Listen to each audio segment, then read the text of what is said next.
So Danielle was a Rhodes Scholar, studied poetry at Oxford, taught poetry in the prisons, and then began this amazing program called Common Justice, a program that provides a true alternative to incarceration. I met Danielle a few years back, referred by a mutual colleague. I was skeptical, as I always am with new initiatives. But after 10 minutes, I recognized that this is not only important and groundbreaking work, but that this program was really working. She and I have talked from time to time about whether Common Justice should be classified as a restorative justice project. It is in a way, but it also reflects an attempt, and a successful attempt at that, to ensure that all parties are treated with respect and granted the dignity we all deserve. So I'm just going to read the first sentence of the preamble of the Universal Declaration of Human Rights.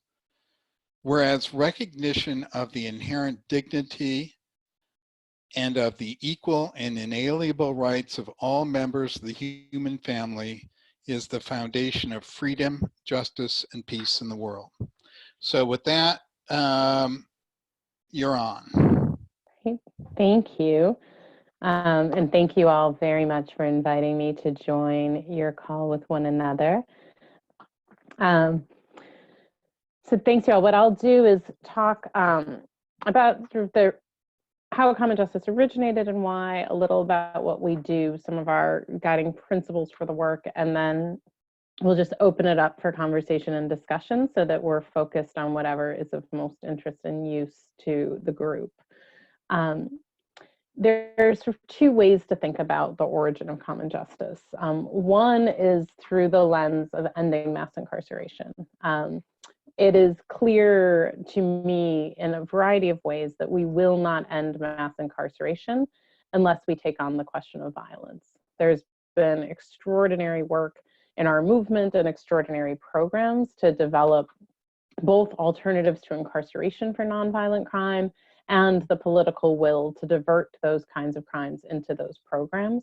There has not been comparable programming or political development around the diversion of crimes of violence. And that's necessary to the ending of mass incarceration because a full 52% of people incarcerated in the United States are incarcerated for violent crime. It means we're not question. And I think it's important to put a pin in the idea of what constitutes a substantial reduction. Like 50% may sound sort of bold and audacious to folks on the call.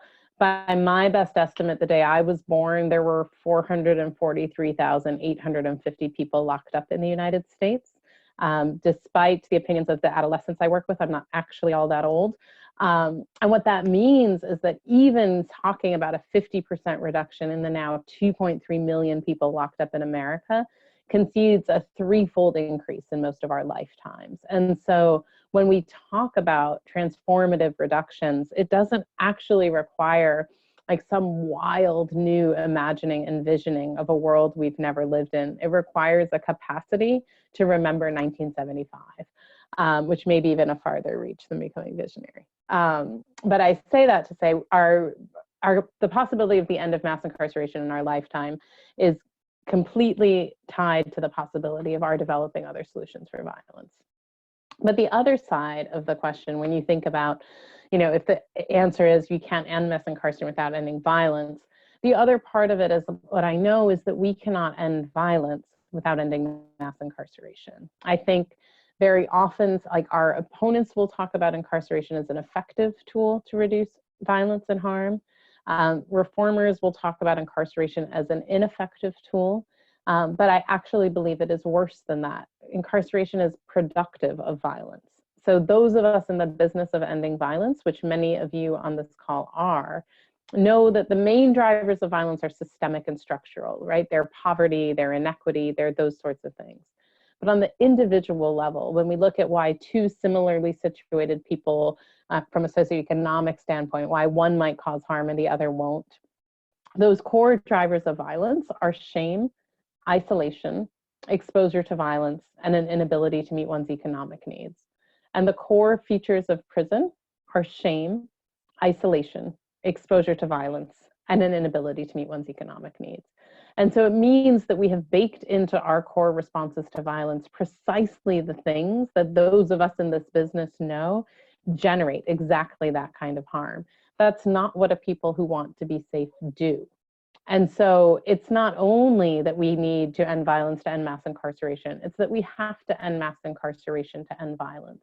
So when I get asked if I'm a prison abolitionist, I often say now, I'm a violence abolitionist. And as someone who wants to see the end of violence, my job is to look at the points in my culture that are generative of that violence and to seek the eradication of those points.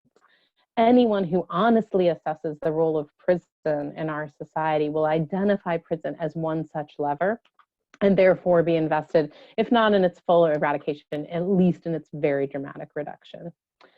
That said, when I developed Common Justice, when I founded it, it was clear to me that when it comes to nonviolent crime, we can say to the criminal justice system, do less.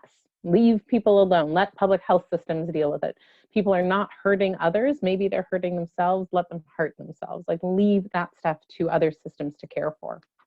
When it comes to crimes of violence, we can't responsibly, either politically or, in my view, morally, ask people to just settle for less.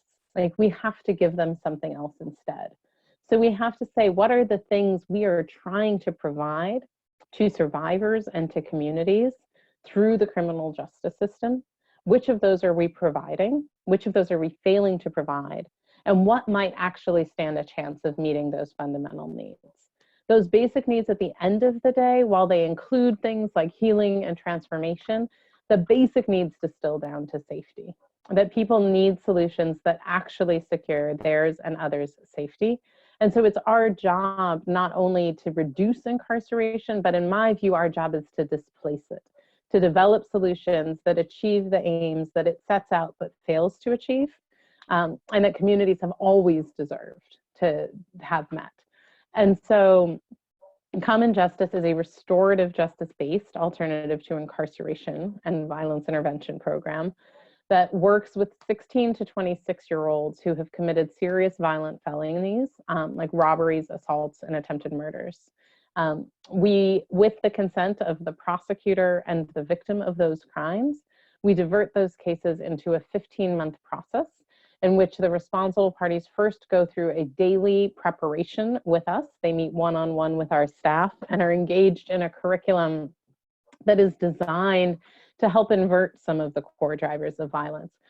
It's designed to help them reflect on their own values and aspirations, their own experiences of surviving harm, what they have learned about violence and where and how and what they now believe, how those beliefs have served them, and what else might be possible, as well as to begin the process of reckoning with the impact that their decisions have had on those they hurt. At the same time they're going through that curriculum, we're also working to secure their stability so that they have a stable place to live, a stable legal income, and positive engagement in some activity. Eventually that's school or work. At first it might be community service or any other kind of personal development. About 3 months into the program, they sit down with the people they harmed or with a surrogate who takes that person's place if the person doesn't want to be there. And we engage in a restorative justice circle process in which we acknowledge the harms and reach agreements about what the responsible person can do to make things as right as possible. That might include community service, restitution, getting an education, getting a job, apologizing, as well as a number of really particular, creative, moving agreements related to the specific people in the room. And if that's interesting to people, we can talk about it in the Q&A period. Over the next year following that circle, the responsible parties, that's what we call, what others call offenders or defendants, the responsible parties fulfill those commitments. They continue to see us 3 days a week and proceed through the rest of our violence intervention curriculum. They continue to be held to the same standards regarding their stability, but most of their time is consumed with fulfilling the promises they made to those they harmed. Once they've done so, the felony pleas they take at the outset are vacated, the charges against them are dismissed, and they're sentenced to a conditional discharge on a misdemeanor.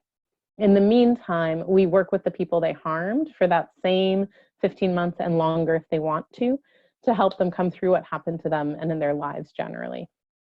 A full 80% of the harmed parties, the survivors we serve, are young men of color. That's not because we target young men of color. It's because when you actually target serious violent crime and deliver services equitably, that's who you end up serving. That's who is harmed by stabbings, shootings, gunpoint robberies, and the kind of violence that we deal with. Our services for our harmed parties are far less regimented than those for our responsible parties. But people do not incur an obligation by being hurt. So for our harmed parties, we develop service plans with them that are really wide-ranging. Some involve very frequent contact, some involve infrequent contact, some involve really robust services, some involve much more specific directed asks. Some are very short-term, some are very long-term, and they all evolve over time. So they're revisited at least quarterly, if not more frequently, when the circumstances in the harmed parties' lives change.